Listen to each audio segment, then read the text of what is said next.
So let's go to the prognosticator of the races, Mike Cozzi. How'd you do this weekend, Mike? Did all right, but my big play on Saturday, Gunnevera, got beat by a horse he should have never got beat by, which was the favorite. Cost me, and I'm assuming people that played with me, a lot of money. He ran second at 30-1. He beat Accelerate, who balked at the gate, wouldn't go in it. John Sadler had never won a Breeders' Cup race before, was 0 for 14, and a jump and a half past the wire. Gunnevera was long gone past him, but that's horse racing. So we ran second in the Breeders' Cup Classic. We had the winner of the Turf Stake. Manoy Moy's Girl just solidified what I said about her being the second best 3-year-old in training this year with another tremendous performance in the filly and mare Distaff, which she beat older horses in it. And we had a couple other winners, but a lot of short prices through the weekend. A lot of $6, $7, $8 horses both Friday and Saturday. Also on Friday in the juvenile, we had Game Winner who won at even money, and then I liked Signal Man underneath, I said, and we got beat by Nick's Go, who I thought would have stopped. Didn't stop, held on for second, beat Signal Man, who was 67-1. Which would have made that exacta a real nice one. So, yeah, it was one of those weekends. We had one good one, which was on the Breeders' Cup card, but not a Breeders' Cup race that I picked, unfortunately, for everybody else. I had Shamrock Rose, who paid $53.80 to win, and the exacta paid $720. So that kind of made the weekend. But like I said, unfortunately, it wasn't a Breeders' Cup race, so I didn't give that one out. Like I said, a lot of short prices. If you look at the results over the 2 days, a lot of $6, $7, $8 horses, more so than I've ever remembered in the Breeders' Cup of late. But that's the way racing goes sometimes. A lot of big numbers ran underneath, but none of them just got up to win. All right. Now, correct me if I'm wrong. I put on the TV last night, just before I was going to bed, to 7 o'clock to the Sunday night game. And there was this big thing hyping Aaron Rodgers against Tom Brady. Now, that's great. You can do that, and they were trying to hype up this game. I frankly didn't think the game was going to be close, and it really wasn't close. I mean, the Packers just right now as a team aren't as put together as the Patriots. No, they're not. And a quarterback, they were just putting it together that these could be the two best quarterbacks in football for the last couple of years playing against each other. I think it was more so that than the game itself. Yeah, I still think you got to have the surrounding team around you to be that way. You know, it's funny. The quarterbacks are always gauged on wins and losses, but nobody else on the team is. No. Everybody else can skate free. It's the quarterbacks. The quarterbacks, I mean, they get paid the most money. Yes, they do. So but still, I mean, a team's a team. They're the play that's most suspect to make the big mistake that loses the game, too. Yeah.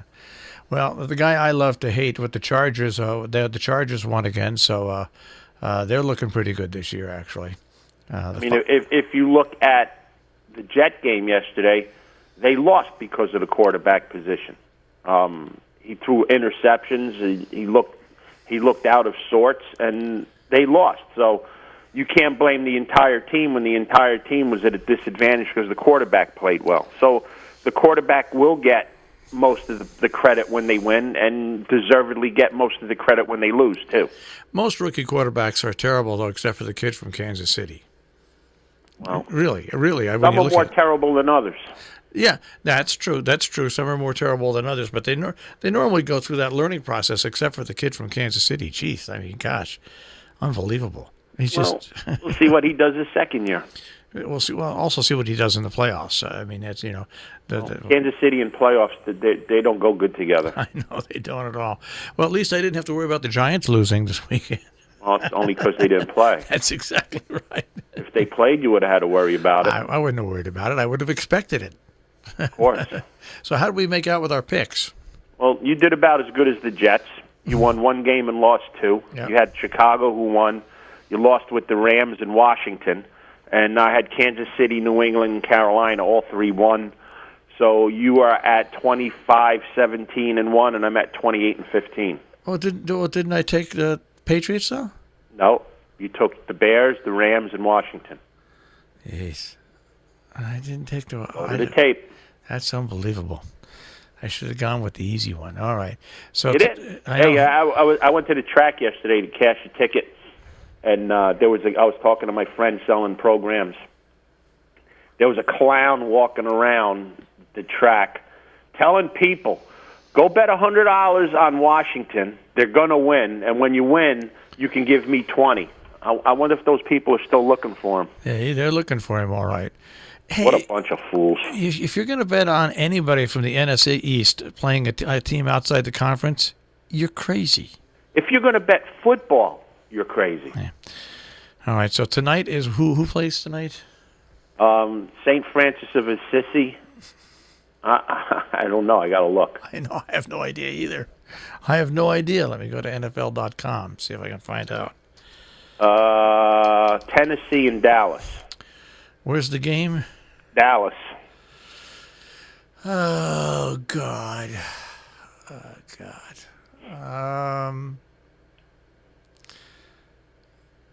I'll take Dallas. I already wrote mine down. I'm taking Tennessee. Yeah. I really was leaning towards Tennessee, but I didn't want to jinx them. They both stink. I know. Unbelievable. These games, I was home yesterday because it got dark early and everything, and I was watching some of the red zone. My God, these games are terrible. I mean, does anybody play defense anymore? You had one game that was low scoring with the Jets in Miami, and that was because of the ineptness of the two teams.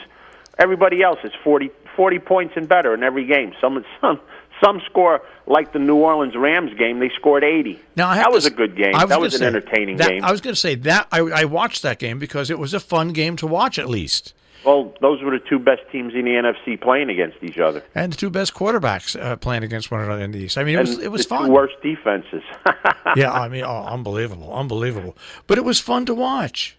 Yeah, well, that's what they want. They want fantasy football. They want the game you play on the television set. That's what they want you to watch for real, where teams just go up and down the field, and it is what it is. And the guy, one receiver on New Orleans, got stupid at the end of the game and scored a touchdown and went underneath the cushion for the goalpost and picked up a telephone. I mean, don't these guys ever learn? Did you see what Sean Payton, the coach, did when he came to the sideline?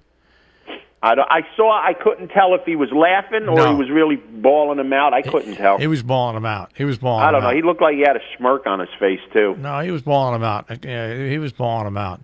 That was like Terrell Owens pulling out a Sharpie and his cell phone and stuff like that. You know, they're allowing you to celebrate. Why do something stupid like that? It's just stupid. That was something you can expect Odell Beckham to do, not somebody that hasn't, a little bit of sense. Yeah. All right. Well, I guess we'll check with you tomorrow and see what's going on. Hey, the Devils are in last place. The rush is over.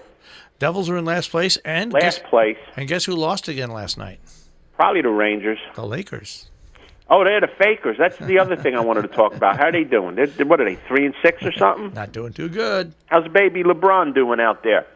Not doing too good. Yeah, okay. All right. The greatest of all time. There you go. All right, I'll speak to you. He's a GOAT, all right, but there's a Billy name in front of it. All right, there you go. I'm bad this year. That's right. I'll speak to you tomorrow. Have a great day, guys. All right. Mike Cozzi with the Check on Sports this morning here on Robin Hood Radio.